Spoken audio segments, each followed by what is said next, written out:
I don't like to take a lot of time. I hate to consider reading, so I'm not going to bore you all to death, but this is a piece of short fiction I wrote for a Christmas series that they did over on the Do Some Damage blog.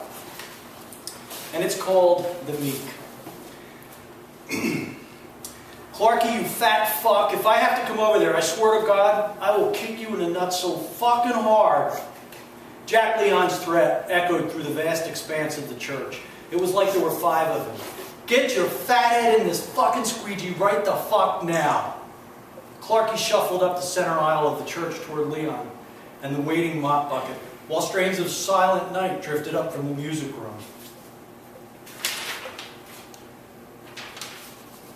Behind Clarky, Father Kelly burst through the sacristy door. Mr. Leon, you mind your language in God's house. Yes, Father Kelly. Sorry, Father Kelly. Leon called back over his shoulder, but as Clarky drew closer, he whispered, I'm going to fuck you up good. The old priest genuflected and stepped backwards off the altar. Jesus does not look with favor on the bully, Mr. Leon, said Father Kelly without breaking stride. I'm doing the rectory for 7 Fishes dinner, but I'll be back in an hour to hear your confessions. Father, Clarky asked, does God really forgive our sins? The priest paused for a moment and considered the 2 boys, Jack Leon, a strapping high school football player, and Tommy Clark, 3 years younger, overweight, uncoordinated loser. Is something troubling you, Thomas? Father Kelly asked. Clarky hesitated for a moment. No, Father, I'm just asking. I ain't got no sins on my soul. I just wondered. Of course God forgives our sins, Thomas. That is, if we're truly sorry and we make a sincere promise never to repeat the trespass. The priest had come to terms with the code of the neighborhood a long time ago. It was the same in every parish. As much as there appeared to be no justice in it, the meek would always be taking heat from assholes like Leon. There wasn't enough time to intervene in every beatdown or verbal assault. These things usually had a way of working themselves out. Very well then, I'll see you gentlemen in an hour. And with that, the priest was gone. I ain't got no sins on my soul, Father, Leon mocked in a sing-song voice as he swung his wet mop around, catching the younger boy on the side of the head. Clarky skidded along the slick tile floor and careened headlong into the unyielding walnut of a pew with a slap and a muffled thud. Get your fucking head in this squeegee before I lose it, Leon demanded in a whisper. There was a routine to this dance.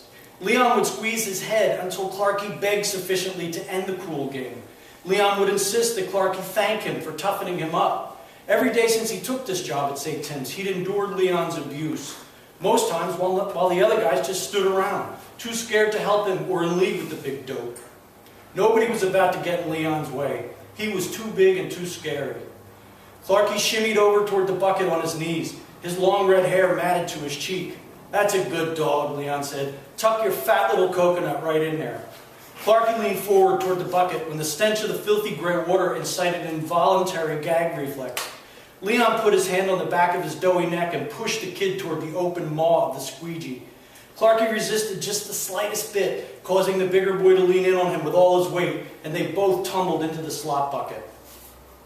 Clarky lay face down on the hard terrazzo floor, expecting Leon's punishing fist to pound his kidneys, but the beating never came.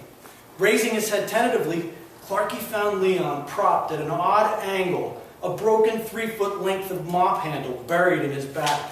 The top of the mop handle was jammed under a kneeler, with the sharp broken end tucked neatly between Leon's ribs, the spiked tip just inches from his racing heart. Leon's feet scrabbled for purchase on the wet floor, but the odd angle of the mop handle and the pain quickly immobilized him. Clarky stood slowly, casting a glance at the crucifix over the altar. He looked down at Leon and wondered if this might be his chance to win the older boy's favor. Like the mouse who pulls the thorn from the lion's paw, God was serving up Clarky's Christmas redemption on a silver platter. Clarky took Leon's right hand and positioned his sneakers to get a solid grip on the wet floor.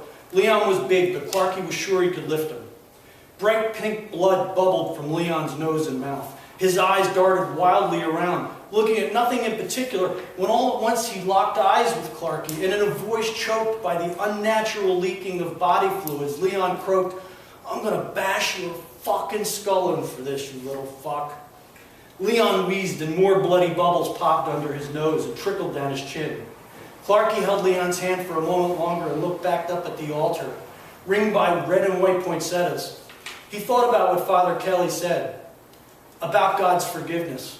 Turning back to Leon, Clarky gripped down tightly on the older boy's wet hand. Leon tried to say something, but Clarky wasn't listening anymore. He slipped his right foot out of his Chuck Taylor, placed it on Leon's chest, and leaned into it with all his weight, driving the splintered mop handle through Leon's black heart. "When can I talk to the kid that saw this accident go down?" asked Detective O'Shea. "Let him finish his penance," Father Kelly answered, looking over at Clarky, head bowed, firmly resolving with the help of his grace to sin no more. Yes, the priest thought to himself, these things usually have a way of working themselves out. He won't be long at all, Detective.